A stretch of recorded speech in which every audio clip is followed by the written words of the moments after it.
నా రిక్వెస్ట్ మీ అందరికీ.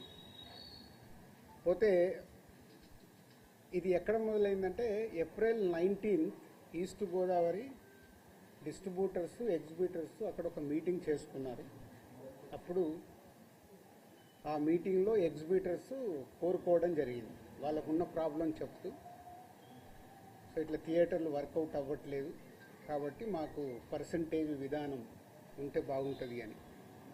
సో పోతే అందరికీ ఎన్నిసార్లు ఉన్నా నేను ఒకటే చెప్పేది, ఈరోజు ప్రతి సినిమా సంవత్సరంలో 150 సినిమాలు రిలీజ్ అవుతాయి, 90 సినిమాలు అందరూ పర్సంటేజ్ విధానంలోనే ఆడుతున్నారు.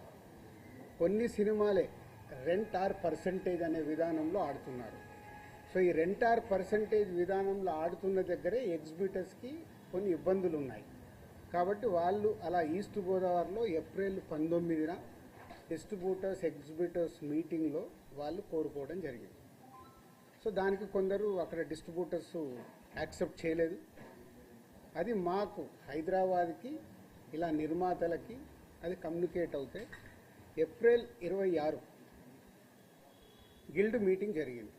గిల్డ్ మీటింగ్లో మాకు హిట్ 3 గురించి బాంబేలో రిలీజ్ ఇష్యూ ఒకటి ఉండే, సెకండ్ ఈస్ట్ గోదావరిలో ఇలా పర్సంటేజ్ విధానం కావాలని వాళ్ళు నిర్ణయం తీసుకొని ఇండైరెక్ట్గా జూన్ 1 నుంచి వాళ్ళది వర్కౌట్ అవ్వకుంటే థియేటర్లు ఇలా ఆపుతాము అని కమ్యూనికేట్ చేయడం జరిగింది.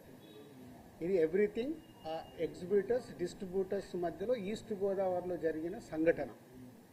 అది మా గిల్డ్కి వచ్చినప్పుడు గిల్డ్లో మేము ఉన్న వర్కింగ్ కమిటీలో ఉన్న ప్రొడ్యూసర్స్ అందరం ఏమనుకున్నామంటే, వాళ్ళకి ఎందుకు వర్కౌట్ అవ్వట్లేదు, వాళ్ళని ఒక 6 months వాళ్ళకు వస్తున్న రెవెన్యూలు ఏంటి, వాళ్ళకు వస్తున్న ఖర్చులు ఏంటి, ఎందుకు వర్కౌట్ అవ్వట్లేదు, వాళ్ళని స్టేట్మెంట్స్ తీసుకొని రమ్మందాము. వచ్చినప్పుడు అది డిస్కషన్లోకి పెట్టి నిజంగా ఎగ్జిబ్యూటర్స్కి, ఎందుకంటే మేము అన్ని టెరిటరీలో ఉన్నాం, ఎగ్జిబ్యూటర్స్ కష్టాలు కూడా మాకు తెలుసు. ఎగ్జిబ్యూటర్స్ కష్టాలు ఏంటంటే మేము డిస్ట్రిబ్యూటర్గా ఉన్నాం కాబట్టి ప్రొడ్యూసర్ నుంచి డిస్ట్రిబ్యూటర్, డిస్ట్రిబ్యూటర్ నుంచి ఎగ్జిబ్యూటర్, ఈ 3 టెరిటరీలు ఒకరికి సంబంధాలు ఉంటాయి. డిస్ట్రిబ్యూటర్లుగా ఉన్నప్పుడు ఎగ్జిబ్యూటర్కి మేము ఇందాక నేను చెప్పినట్టు రెంట్ ఆర్ పర్సంటేజ్ అన్నప్పుడు ఫస్ట్ వీక్ బాగా రెవెన్యూ వస్తే రెంట్ ఇస్తున్నాము, సెకండ్ వీక్ కలెక్షన్